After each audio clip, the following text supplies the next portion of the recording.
भाजपचे नेते संजयदादा पाटील यांच्या नेतृत्वाखाली युवा नेते ॲडव्होकेट सुशांतदादा पाटील यांच्या मार्गदर्शनाखाली दत्तवाड जिल्हा परिषदेच्या उमेदवार महिला नेत्या मृणालिनी राजे सुशांत पाटील जाधव यांनी महिलांच्या कलागुणांना व्यासपीठ मिळवून देण्यासाठी डॉक्टर संजयदादा पाटील प्रेमी यांच्या वतीनं होम मिनिस्टर खेळ रंगला।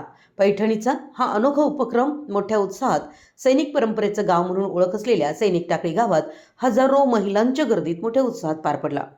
सैनिक टाकळी गावातील आणि परिसरातील महिलांसाठी खास आयोजित करण्यात आलेल्या या कार्यक्रमाला सैनिक टाकळी परिसरातील महिलांनी हजारोच्या संख्येने उपस्थिती लावली होती। मजेशीर खेळ, उखाणी आणि गाणी या रंगतदार फेऱ्यांमुळे वातावरण आनंदमय झालं। पारंपरिक वेशभूषेत महिलांनी घेतलेल्या सहभागामुळे स्पर्धा रंगतदार झाली। विजेत्यांना आकर्षक बक्षिसं देऊन गौरवण्यात आलं। कार्यक्रमाचं विशेष आकर्षण म्हणजे महिलांचा उत्स्फूर्त सहभाग व पैठणीच्या झगमगीत परंपरेत सजलेलं आनंदी वातावरणात। त्यावेळी दत्तवाड जिल्हा परिषदेच्या उमेदवार महिला नेत्या मृणालिनी राजे सुशांत पाटील जाधव या बोलताना म्हणाल्या की महिलांनी एकत्र येऊन सामाजिक कार्यात महिलांनी पुढे यावं या उद्देशानं शिरोळ तालुका डॉक्टर संजयदादा पाटील प्रेमी आणि ॲडव्होकेट सुशांतदादा पाटील यांच्या माध्यमातून शिरोळ तालुक्यासह दत्तवाड जिल्हा परिषद मतदारसंघ आणि परिसरात विविध उपक्रम यशस्वीपणे राबवून महिलांच्या मध्ये महत्त्वाच्या विषयांवर जनजागृती करण्याबरोबर महिलांना सबलीकरणासाठी डॉक्टर संजयदादा पाटील प्रेमी मित्रमंडळ कार्यरत आहे। महिलांनीही रोजची धावपळ दगदगीतून थोडा वेळ सुटका मिळत आपल्या कलागुणांचं सादरीकरण करता यावं याकरिता सैनिक टाकळी येथे महिलांसाठी पारंपरिक खेळांच्या स्पर्धा व होम मिनिस्टर कार्यक्रमाचं आयोजन करण्यात आलं।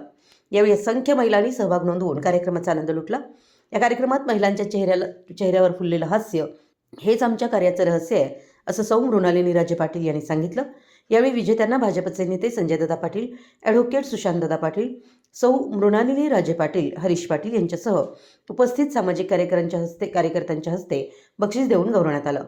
महिलांच्या प्रचंड प्रतिसादामुळे ॲडव्होकेट सुशांतदादा पाटील यांचं कौतुक होत असून अशा उपक्रमांमुळे सामाजिक सलोखा आणि सांस्कृतिक जतनाला बळ मिळतं असं ॲडव्होकेट सुशांतदादा पाटील यांनी सांगितलं।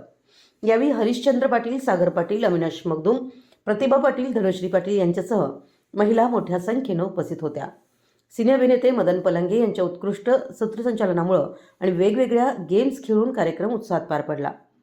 मराठी एस न्यूजसाठी टाकळीहून संदीप अडसूळ। महिलांच्या संघ सुसंगत व्हावी, आपला परिचय व्हावा आणि मी तुमच्यासाठी महिलांच्यासाठी काय करणार आहे, भविष्यामध्ये काय करायचं आहे हे सांगण्यासाठी इथे उपस्थित असणाऱ्या आमच्या मृणालीताई तुम्हाला निश्चितपणाने आपल्याला सांगतील आणि भविष्य काळामध्ये आपण त्यांच्या पाठीशी राहूया आणि आपल्या ज्या विकासाच्या योजना ज्या काही आणायच्या आहेत गावाच्या त्याचबरोबर तालुक्याच्या ते आदरणीय डॉक्टर संजयदादा पाटलांच्या मार्गदर्शनाखाली आपण या ठिकाणी आणूया। आणि की प्रत्येक वीर घडवण्यामागे एक मातृशक्ती असते, एक स्त्री शक्ती असते। त्यामुळे मी एक स्त्री शक्तीच्या गावात आज इथे मी आले आहे, त्याबद्दल मला फार आनंद होतोय। जसं की सगळ्यांनीच इथे सांगितलं की त्याचप्रमाणे मी म्हणणार मी फक्त यांची कन्या नसून अखंड टाकळी गावाची कन्या आहे आणि मी एक सून नाही पण एक मुलगी म्हणून आज आपल्यात उभी आहे। आपला साथ, आपला आशीर्वाद हा कायम माझ्या पाठीशी असणार हा विश्वास मी मनाशी बाळगून आज इथे आली आहे आणि पुढे पण मी त्याच विश्वासात सकट माझा प्रवास हा घडवून आणणार आहे। लाडकी बहीण योजना असू दे अथवा कुठल्याही योजना असू दे, सरकारने प्रचंड योजना महिलांना केल्या आहेत आणि महिला ही एक नारी शक्ती आहे, एक स्त्री शक्ती आहे। त्यामुळं एक स्त्री शक्तीतनं आज एक स्त्री आपल्या समोर आली आहे। आपला आशीर्वाद आणि आपलं प्रेम मागायसाठी, आपला आशीर्वाद आपलं प्रेम हे सदैव माझ्या पाठीशी असेल आणि जिथे कुठे जेव्हा कधी आपल्याला माझी आवश्यकता असेल मी आपल्या सोबत आहे।